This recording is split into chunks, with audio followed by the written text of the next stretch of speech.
Good morning, lovely people. I'm going to show you how to feed your sourdough starter. So just before we start, I want to show you some of the jars that I use. I have this small jar which can be used for a small amount of starter. Let's say if you've got about 50 grams. And then I have this bigger one.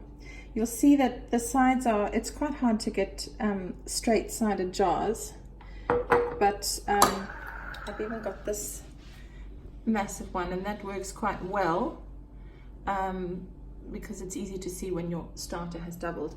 So the best thing to do is whichever jar you're going to be using your starter in, before you even begin, put the jar on with the lid on and just weigh it so that you can see how much it is and work out how much starter you've got.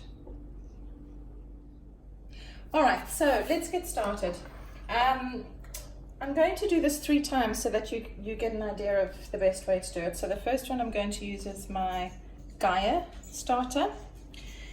So you'll see that before I put it on, it's zeroed, and now I'm coming up with 429 grams, and I know that because I've written on my lid that it's 340 grams, so I've got 89 grams of starter.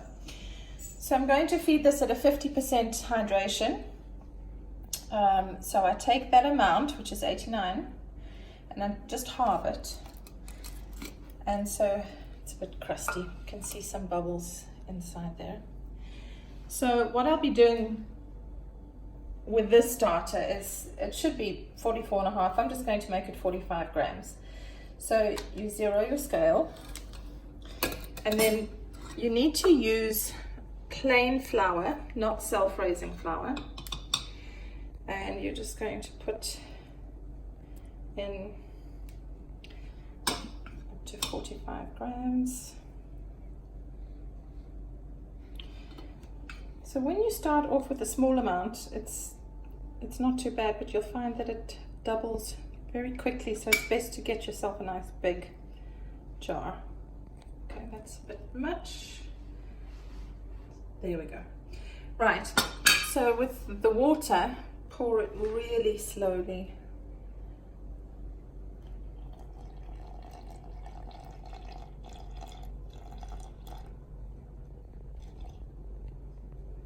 There, that'll do.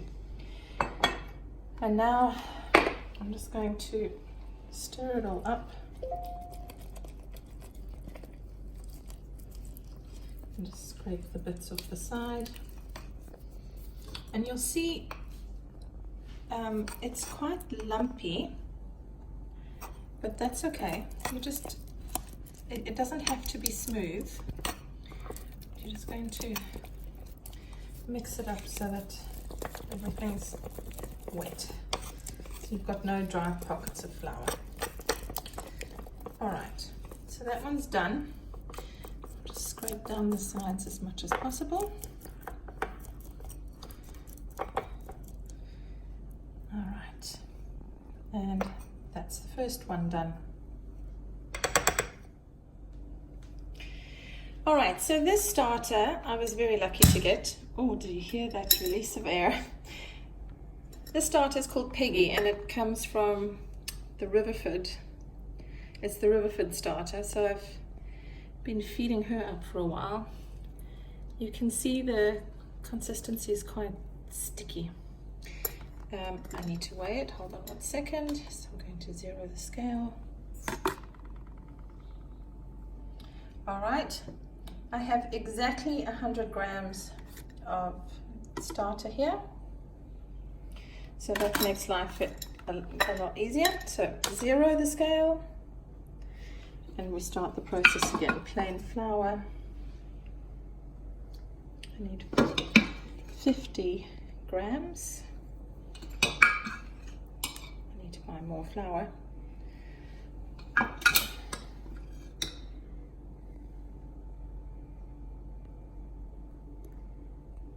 That's a bit much. That'll do. Right. grams of water.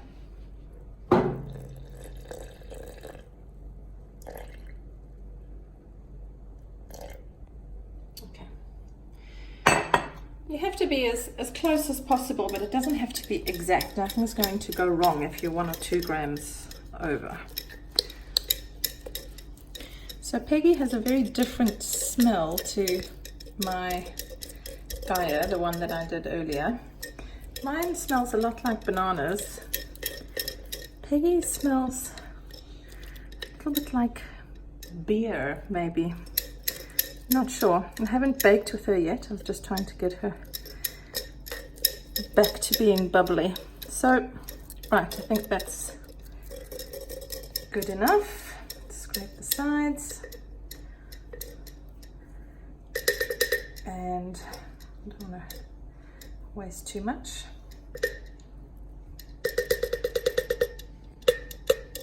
Okay.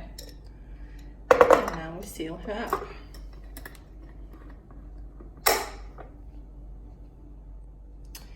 All right, the last starter I'm going to feed today is a rye starter that was given to me by my amazing friend. It's quite a small amount in here because I used quite a lot of it yesterday. So I have 35 grams of starter. So instead of splitting it 50-50, I'm going to do it 100% hydration. I'm going to put in, you can see, I'm going to look at it in there. So I'm going to feed this with rye flour. Oh, and it didn't center it. Ugh, zero it. Center. 35 grams of rye.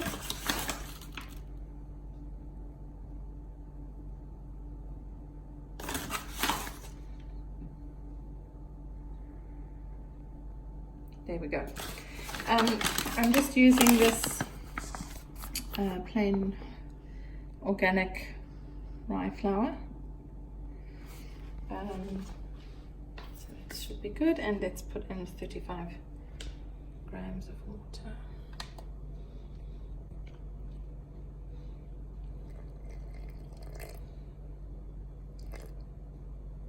Rather go slower with the water than faster, just to make sure you don't have too much. And now we're going to mix that all up. Let's move that out the way. And because I have so little, I'll just make sure I scrape everything off the sides of the jar. You don't need to wash your starter jar every time you feed it. I usually wash my jars out about once a week. And that's why I have so many, because I have to transfer the starter to the other jars, and that's also why I need to know how much each jar weighs, so that I don't forget to write the amount down. So you can see that the rye starter is a lot firmer, and it's really funny. This starter bubbles all along the sides of the jar, but then doesn't bubble as much on the top, which you'll see later once the starters are ready. So, one thing to say before you wash your utensils, this starter is really sticky and it can block your kitchen drains. So the best thing to do is to just wipe off the spatula or the spoon, whatever you're using, with a tissue. See, there's a tiny bit there, come off. And then wash your things immediately so that it doesn't get stuck onto your utensils. So the last step in this process, which is important, especially in the beginning to help you get going, is to just take a Sharpie marker and make a mark at where the level, so there's very little here. In fact, I'm just going to do it there. Because you want to wait until your starter doubles in size, it's important to leave a mark on there so that you know when it's ready. The other thing is, in the beginning, when usually you're going to be given a small amount of starter, maybe 50 grams, and you have to feed it a few times to get it active. if you're not careful and you don't discard, you're going to end up with a lot of starter like this, which is what happened to me in the beginning. I had a full jar of starter and I couldn't bake fast enough to keep up with it. So don't be afraid to discard the starter if you have too much. But you want to make sure, typically for a loaf of bread, I use 100 grams of starter, and I like to have about 50 to 100 grams left over that I don't use, and I keep that for the next day. So you want to make sure when you're baking your bread that you have 100 grams left over that you'll pop in the fridge. So now what I'm going to do is leave these here on the kitchen counter, clean up the mess, and leave them here for about 4 hours. So because it's summer in Dubai, it doubles really quickly. But I think if you're in a colder climate, it could take up to about 8 hours. And you might need to wrap your starter in a tea towel to keep it warm. Don't put it in the oven, otherwise it will explode your jar. So if you want to bake in the morning and you find that it's taking 8 hours to double, feed it the night before and leave it on the kitchen bench. But if you want to, if you find that it's rising quickly, then it's good. I feed them at like 6 a.m. and then I'm ready to bake by about 10 in the morning. Here we go. All right, so I want to show you the activity that we have on the starters. It's been 2.5 hours since we fed them, so there's been quite a bit of activity, but it is over 40 degrees outside today, so that might be why it's risen so quickly. So the first one is Gaia. As you can see, it's risen more than half, but I just wanted to show you the bubbles. There are a lot of bubbles on the outside, and then if we look inside, so I'll put that down.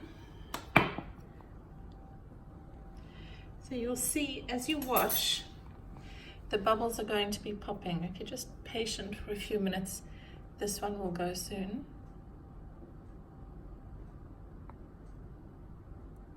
Well, it should. It's about to pop.